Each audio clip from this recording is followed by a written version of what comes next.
Job opportunity. Company name వచ్చేసరికి డిజిప్లాస్ట్. ఈ company ఏంటి అంటే ఇంజెక్షన్ మోల్డింగ్ మెషిన్స్ ఉంటాయి వీళ్ళ దగ్గర. ఆ మెషిన్స్ ఏం చేస్తాయంటే ప్లాస్టిక్ పార్ట్స్ తయారవుతాయి అన్నమాట ఈ మెషిన్స్ ద్వారా. అయితే ఈ కంపెనీ యొక్క ఏంటంటే వీళ్ళు మెయిన్గా ప్లాస్టిక్ పార్ట్స్ ఉంటాయి కదా తయారు చేస్తారనమాట. ప్లాస్టిక్ రిలేటెడ్ మెటీరియల్స్ అనుకోండి. అండ్ ఈ కంపెనీ యొక్క లొకేషన్ వచ్చేసరికి బాలనగర్, హైదరాబాద్. ల్యాండ్మార్క్ వచ్చేసరికి నియర్ హెచ్పి పెట్రోల్ పంప్. ఇప్పుడు చూస్తున్న రోల్ ఏంటి అంటే ఆపరేటర్.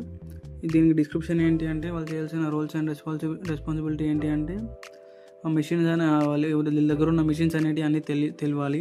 అండ్ ఆ మిషన్స్ రన్ చేయాలి అన్నమాట. డే మొత్తం వాళ్ళే రన్ చేయాలి, అది చూసుకోవాలి, క్వాలిటీ చెక్ చేయాలి. దీనికి మెయిన్గా టెక్నికల్ నాలెడ్జ్ అనేది పక్కా ఉండాలి. వాళ్ళే హ్యాండిల్ చేయాలి, ఎందుకంటే మిషన్స్ అనేది ఆ డే 12 అవర్స్ అనేది వాళ్ళ ఆపరేటర్ మాత్రమే హ్యాండిల్ చేయాలి. వాళ్ళకి మెషిన్స్ రిలేటెడ్ మొత్తం డీటెయిల్స్గా తెలియాలి, టెక్నికల్ నాలెడ్జ్ అనేది ఉండాలి. వాళ్ళు క్వాలిటీ చెక్ చేయాలి అండ్ వాళ్ళే ఆర్గనైజ్ చేయాలి. మొత్తం డే టు డే మొత్తం ప్రాసెస్ వాళ్ళే చేయాలన్నమాట.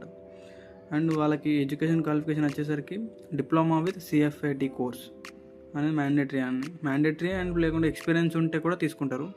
అందుకే CFAT కోర్స్ అనేది మ్యాండేటరీగా చూపిస్తున్నాం, ఎందుకంటే వాళ్ళు త్వరగా గ్రాస్ప్ చేసుకుంటారు. ఆల్రెడీ వాళ్ళకి CFAT కోర్స్ మీద నాలెడ్జ్ ఉందంటే, ఆల్రెడీ చేసి ఉంటే ఈ ప్లాస్టిక్ రిలేటెడ్గా అనలైజ్ అనేది అలా గ్రిప్ అనేది ఉంటుంది. అందుకే త్వరగా గ్రాస్ప్ చేసుకుంటారని CFAT మెన్షన్ చేశారు. ఎక్స్పీరియన్స్ వచ్చేసరికి 4 to 5 years. వీళ్ళ freshers not eligible, only experience మాత్రమే చూస్తున్నారు. 4 to 5 years ఉన్న వాళ్ళు అయితే వాళ్ళు తీసుకుంటారు అన్నమాట.